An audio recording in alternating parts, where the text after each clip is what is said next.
The driver of the number 8 it is Kyle Busch. If you have a question for Kyle, the Las Vegas native, please raise your hand and we'll get you a mic. Who wants to start us off? Go there in the back middle, and then we'll go to Bob.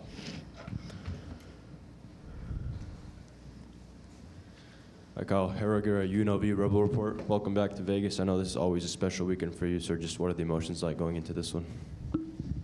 Yeah, I mean, it's nice to be able to get back to the hometown, have an opportunity to come out here and race again. It's been a while since we've gone to victory lane at this place, being 2009, but have had some really strong runs here as of late. I think 3 third-place finishes in the last 4 or 5 races, or 4 third-place finishes, something like that. Anyways, so yeah, I mean, it's nice to get here. Certainly wish the weather was better. 7 days ago it was beautiful here, and then NASCAR came to town. Yesterday, your teammate in the Truck Series race, Rajah Caruth, got his first win in NASCAR. I just want to say, what were the conversations like after? Did you congratulate him and all of that? Yeah, I just sent him a note, late last night or whatever when we got done, and was congratulating him, telling him he did a great job and how well of a race that he ran. His racecraft was really good. We ran side by side a lot. We had an issue last year at a race that I had to sit him down and talk to him about, and seemed like he really listened. So he did a great job and well deserving of the victory. They were fast, so cool to see a Spire truck win all 3 truck races this year. Go to Bob up front. Bob Hawkers, Fox Sports. Since you mentioned the weather, like how much impact did the wind have yesterday, and how much do you expect it to have tomorrow? Yeah, I mean the wind isn't terrible for us on the racetrack. It's more uncomfortable, or just wears on you a little bit when you're in the grandstands, probably as a race fan. So you know where the wind's blowing, so you kind of have to drive a little bit differently as you would on how you attack the corners, whether you're in a headwind or a tailwind, and then also just being around traffic when you want to make your moves, and what straightaway you feel like you're best prone to be able to make that pass on somebody with headwind or tailwind. Lee? Lee Spencer, CatchFence.com, SiriusXM NASCAR Radio. It's a small sample size, but to be leading the points after 2 races has to be more advantageous than feeling like you have to fight your way out of a hole, is it not? Yeah, no, definitely. I've always been a strong proponent of getting a good start to the season, having a strong start, whether it's winning races or just coming out with top 10 finishes to kind of build your foundation to your season.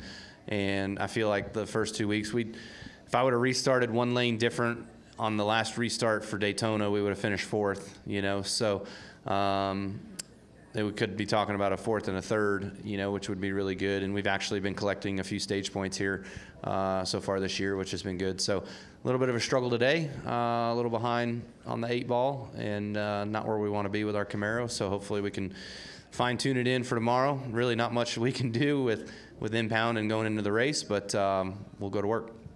And you talked a little bit about Rajah, and several of the Cup drivers have said he's come to them for advice and has been willing to listen.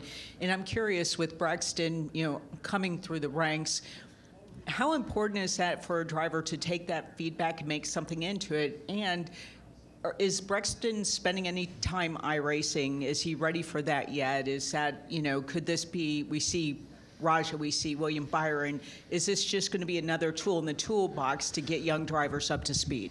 Yeah, no, definitely. It certainly is. And with the release on iRacing coming this week of our home track, Millbridge, and the micro program being on there as well, he's going to get a lot of seat time on iRacing to be able to prepare himself, as we're going to run for, the season there starts up in a couple weeks. And, just talking with these young guys, I mean, we've been through it with the Christopher Bells and the Eric Joneses and the Bubba Wallaces at KBM, and now Rajah is just another one of those. And being in the driver meeting with him this past week and trying to talk through some of the things that he learned last week or he had questions on. I mean, I first saw him on pit road over there yesterday after qualifying, and he's right up on me like, "Hey man, what do you think? What do we got to do? What's this? What's that?" So no, he's good, and he doesn't ask dumb questions. He's like, this might be a dumb question. I'm like, actually, it's not. So you kind of get an understanding. And being in that boat for me for 12 years, I kind of know where some of these kids are coming from with their inexperience. Yep. Jerry? Jerry Jordan kicking the tires on it. I was actually going to ask you about the iRacing with the micro sprint, but I'll segue into this. Looking at your, upbringing, coming through the, the ranks of racing, how would an iRacing and sim have helped you along the way? Are you kind of sad that you didn't get to do some of the stuff that these young guys are doing? Do you think it will help them long run, kind of get more into the sport? Well, Jerry, I'm not that old. They had this thing called NASCAR 2000 on papyrus, if you remember. I remember that. Yes, I burned laps on that thing like it was nothing. I mean, the R button was my favorite button. Restart, restart, restart, restart. I think I was so good at restarts throughout my entirety is because I would restart, restart, restart. No, I'd always try to, if I didn't qualify good on a race or something, I'd always try to figure out how fast I could get to the lead, and pass cars. So I wish I could turn the competition down here in real life, and get back towards the front again. But these guys are tough. But I did some of that stuff, I remember being a kid, I think I was 13, 14, just starting racing Legends cars. And I ran a full season on the Cup calendar with the Cup cars, like every Sunday while the Cup race is happening on TV, I'd either be watching or I'd be running my own. You know what I mean? So it was always pretty fun that I got a chance to do that after our Friday nights and Saturday nights of racing right over here at the bull ring. Now we will be happy you brought up Yeah, there you go. We'll wrap it up with Chris. ChrisTimeCatchments.com. Kyle, I was just curious what your thoughts were on Atlanta from a mental standpoint. Were you exhausted after the race, and how do you feel about going back there for the playoff opener in September? I think I was too pissed off to be exhausted. That being that close to winning a Cup race is certainly one for the books, but also just a bit frustrated. Obviously, just not being able to execute everything I needed to do and I thought about doing. I just didn't think of it in the moment, so I knew ahead of time, but just wasn't able to get it through when I needed. But looking back on it, seeing it as a finish and the attention that it got and some of the media stuff that I did during the week, was really cool to get some notoriety and get some for our sponsors as well as our sport, and to be that close in a third place finish. Again, it stings to be third.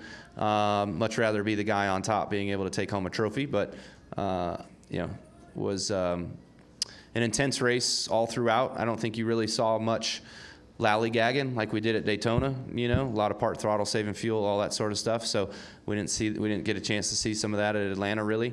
There were some crashes, some single car stuff, a couple car stuff. Obviously the first lap, if that didn't happen, I think you would have had everything that a race would need. Do you think it'll be more intense with playoff? It's a playoff opener, right? No, you would think that these guys would make it less intense because it's the playoff opener and you don't want to knock yourself out or take a chance of ruining a points day. It becomes really important to get points. So, I think early in the season, like that race right there, like Daytona and Atlanta to kick off, everybody's going for broke. They all know they have a chance to win. You're going to see anybody and everybody try to score a win, right?